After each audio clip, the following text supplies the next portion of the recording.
Du coup, bienvenue dans le bus de la maison à venir.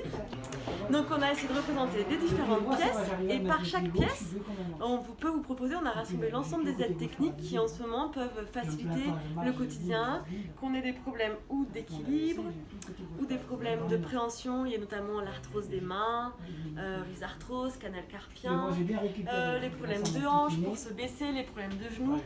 Voilà, on a essayé de trouver des astuces à chaque fois qui viennent un peu compenser ces difficultés-là et pour qu'on puisse continuer à faire les choses qu'on aime dans sa maison.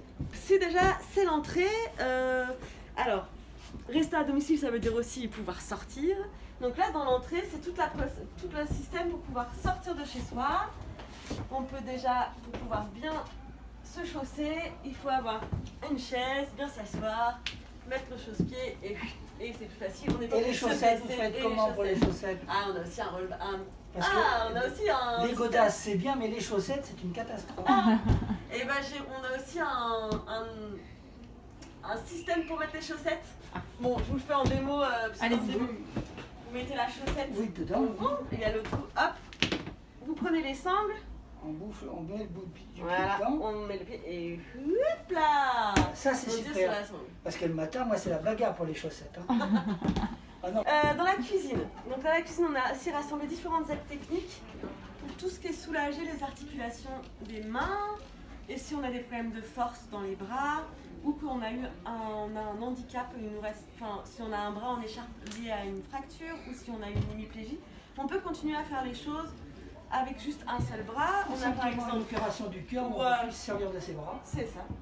Par exemple le bol qui est adapté, qui est antidérapant. Pour tout ce qui est articulation de la main, si on a des rhumatismes douloureux, par exemple l'économe, on peut prendre un manche plus gros pour éviter que la prise soit douloureuse. On peut même aussi carrément avoir un économe de paume. Oula. Et on évite de sursolliciter la main quand on a des problèmes d'arthrose. Ok. Et dans la salle de bain? Dans la salle de bain, donc la salle de bain qui a un grand enjeu aussi d'adaptation, parce que c'est un des endroits où il y a le plus de chutes à domicile. On peut installer tout plein d'équipements d'adaptation pour pouvoir se tenir, des barres d'appui, pour franchir un obstacle ou accéder au bac de douche ou pour se relever. Le plus important, c'est qu'on ait des appuis pour pouvoir se tenir.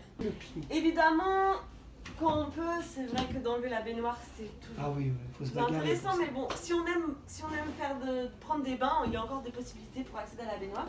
Là, en tout cas, on peut accéder à la douche, on peut s'asseoir. Nous, on vous a recensé ce petit fauteuil qui est intéressant parce que, hop, on peut tourner. Voilà.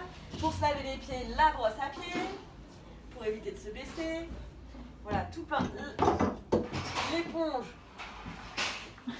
à long manche pour éviter si on a des problèmes aux épaules, on a des difficultés, on peut accéder à toutes les zones de corps en autonomie.